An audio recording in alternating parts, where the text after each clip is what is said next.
Assalamualaikum warahmatullahi wabarakatuh. Salam merdeka.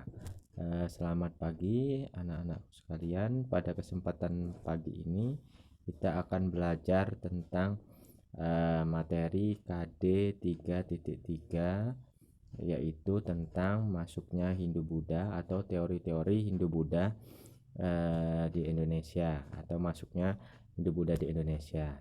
Segera saja kita akan pertama, yaitu tentang teori masuknya Hindu-Buddha di Indonesia. Masuknya Hindu-Buddha di Indonesia seperti kita ketahui berasal dari Asia Selatan, tepatnya India. Kita ketahui nenek moyang kita itu berlatar belakang seorang pelaut, seperti ada pada nyanyian yang ada, dan itu merupakan suatu tradisi leluhur karena mengingat kita merupakan negara kepulauan. Berikutnya yaitu tentang sumber sejarah Indonesia. Kita lihat, kita amati di situ ada prasasti, ya, kronik, dinasti Liang, dinasti Tang, dinasti Sung, dinasti Yuan, dan dinasti Ming. Catatan perjalanan Itsing, Fahin, Mahuan, dan Marco Polo itu mengindikasikan bahwa nenek moyang orang Indonesia itu sudah memiliki peradaban yang maju. Kita lihat juga kitab sastra, ada Ramayana dan Mahabharata, terutama pada masa Hindu-Buddha. Sumber lain itu ada arca maupun candi yang banyak tersebar di seluruh pelosok Nusantara. Berikutnya kita lihat bukti hubungan Nusantara dengan asing. Kita banyak lihat itu ke dalam kitab Periplos, kitab pedoman berlayar Periplaus, kitab pedoman berlayar di lautan Eritrea, Samudra India, ditulis oleh seorang nahkoda Yunani Mesir pada awal Masehi. Isinya kapal-kapal Polandia yang bertolak ke Krisya, negara emas, sama negara emas. Krisya atau negara emas itu sama dengan Sumatera. Kitab Jataka menyebut Swarna Bumi sama dengan negeri emas. Swarna Bumi yaitu mengacu pada Sumatera juga, atau Sriwijaya pada masa lalu. Kitab Ramayana menyebut Jawa Dwipa, pulau emas atau perak. Swarna Dwipa, pulau emas yang mengacu pada Sumatera. Kitab Mahani Desa memberi petunjuk tempat-tempat di timur jauh India abad ketiga. Timur jauh di sini mengacu kepada daerah Asia Tenggara termasuk kawasan Nusantara yaitu Indonesia. Faktor penyebab pedagang India ke Indonesia ada diantaranya yaitu faktor ekonomi, merupakan faktor utama, apalagi setelah bangsa Asia Tengah memutuskan jalan-jalan kafilah dari utara. Padahal sumber emas didatangkan dari Romawi dan perdagangan itu dihentikan oleh Kaisar Vespasianus 67 sampai 79 Masehi. Perdagangan dengan Cina memang sudah lama berlangsung antara Cina dan sampai ke perairan Nusantara, yaitu wilayah kita sekarang Indonesia atau Asia Tenggara, karena produk-produk unggulan Asia Tenggara termasuk Indonesia yang dibutuhkan oleh pelaut atau warga dan kekaisaran Cina.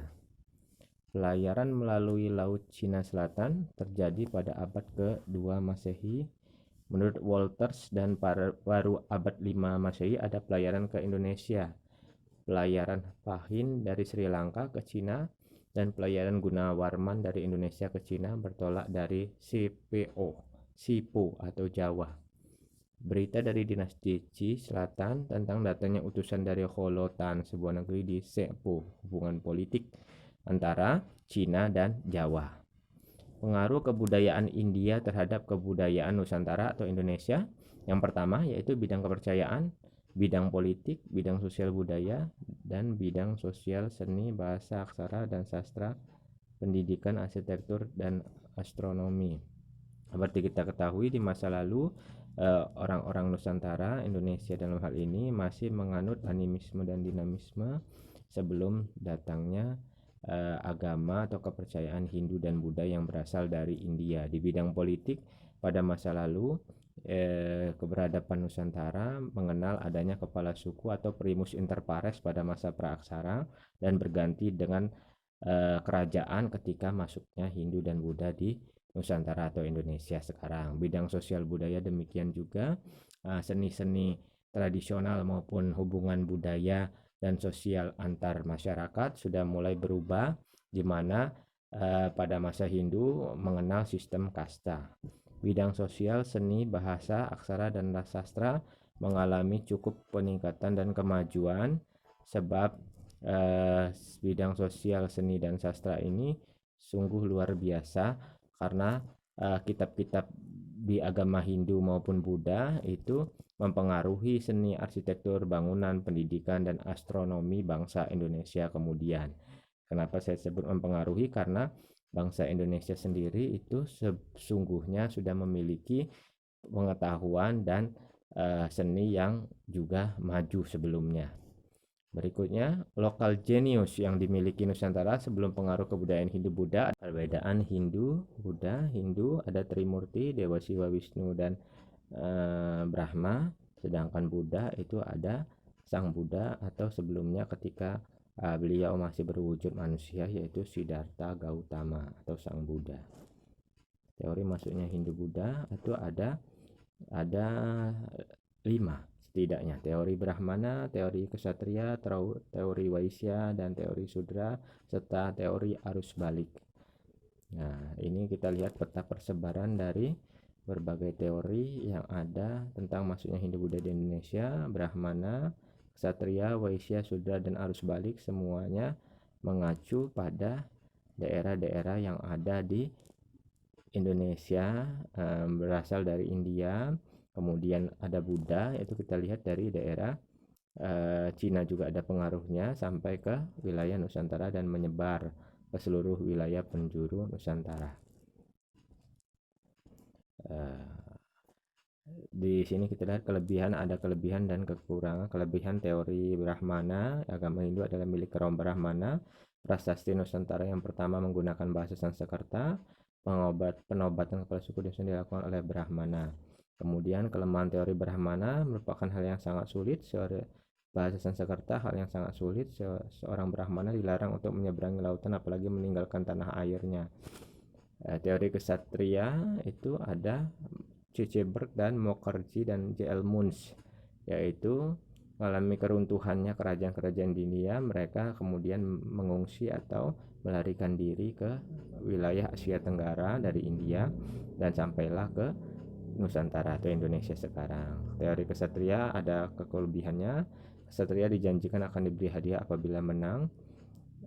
Ksatria membangun koloni-koloni yang akhirnya berkembang menjadi kerajaan dan menjalin hubungan dengan kerajaan India. Banyak para ksatria pada abad ke-5 melarikan diri karena peperangan di India. Kelemahannya tidak ada bukti tertulis. Ksatria tidak menguasai bahasa Sanskerta dan huruf Pallawa. Tidak diketemukan prasasti bahwa Nusantara pernah menjadi daerah taklukan India. Teori Waisya, N.J. Crow, hubungan dagang itu sudah terjadi antara Nusantara dengan India sejak tahun 1 Masehi. Hubungan perdagangan diikuti dengan hubungan kebudayaan dan pemerintahan sosial dan budaya. Kelebihan teori Waisya yaitu sumber daya alam sangat banyak dan melimpah di Nusantara, membuat para Waisya tertarik untuk bertransaksi jual beli di Nusantara. Adapun kelemahan teori Waisya adalah para pedagang yang termasuk dalam kasta Waisya tidak menguasai bahasa Sanskerta dan huruf Pallawa yang umumnya hanya dikuasai oleh kasta Brahmana. Berikutnya teori Sudra oleh Van Faber. Teori menyatakan bahwa agama Hindu masuk ke Nusantara dibawa oleh kasta Sudra. Mereka datang ke Nusantara dengan tujuan mengubah kehidupan mereka, karena di India mereka hanya hidup sebagai pekerja kasar. Jadi teori Sudra lebih menekankan pada perubahan hidup golongan Sudra apabila mereka bisa datang ke Nusantara yang terkenal akan kekayaan alamnya. Kelebihan teori Sudra, orang pada kasta Sudra pasti ingin memperbaiki hidup. Kelemahannya, kasta Sudra umumnya tidak memiliki ilmu pengetahuan, pendidikan yang cukup, tidak menguasai bahasa Sanskerta dan huruf Pallawa. Biasanya jika ada Buddha maka ada tuannya, maka jika pastilah ada kasta yang lebih tinggi dari Sudra yang membawa kasta Sudra ke Nusantara. Teori arus balik yaitu oleh F.D.K. Bose. Persebaran agama Hindu menurut ahli tidak hanya dilakukan satu arah. Pembawa agama Hindu dari India datang kemudian. Setelah tiba di Nusantara, mereka menyebarkan agamanya. Teori arus balik ada kelebihan dan ada kekurangannya. Kelebihannya adalah ada kemungkinan putra bangsawan di Nusantara pergi ke India untuk belajar agama dan kebudayaan Hindu-Buddha. Tujuannya agar dengan ilmu yang mereka dapat dari India, para bangsawan bisa membuat kekuasaan di Nusantara dengan mencontoh kebudayaan Hindu-Buddha di India. Kelemahan teori arus balik itu tidak mungkin jika orang Nusantara pergi ke India untuk belajar agama dan budaya Hindu-Buddha, karena pada saat itu masyarakat Nusantara masih bersifat pasif. Dari kelebihan dan kekurangan 5 teori yang ada tersebut, maka kita bisa menyimpulkan bahwa setiap teori itu pasti memiliki pendukungnya masing-masing dan kelebihan dan kekurangannya masing-masing. Berikut dengan bukti bahwa penguat bahwa teori-teori tersebut itu memiliki acuan atau pedoman yang mereka yakini kebenarannya. Penyebaran agama Buddha. Adapun agama Buddha itu berbeda dengan Hindu. Buddha merupakan agama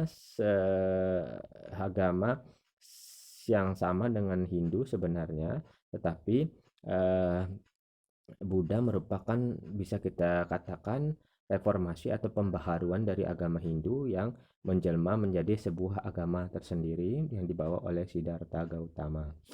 Agama Buddha mempunyai kitab suci Tripitaka yang disebut Sutta Pitaka, Vinaya Pitaka, dan Abdi Dharma Pitaka. Lewat perantara dua hal, yaitu perdagangan dan utusan khusus keagamaan yang disebut dengan Dharma Duta. Terima kasih. Mungkin sekian yang bisa Bapak sampaikan dalam pertemuan hari ini. Banggalah untuk menjadi taruna-taruni SMK Negeri 2 Indramayu. Tetap semangat, patuhi protokol kesehatan, dan jangan lupa belajar yang rajin dan tekun serta disiplin yang merupakan ciri khas dari anak-anak taruna-taruni SMK Negeri 2 Indramayu. Tetap semangat. Wassalamualaikum warahmatullahi wabarakatuh. Salam Maski. Terima kasih.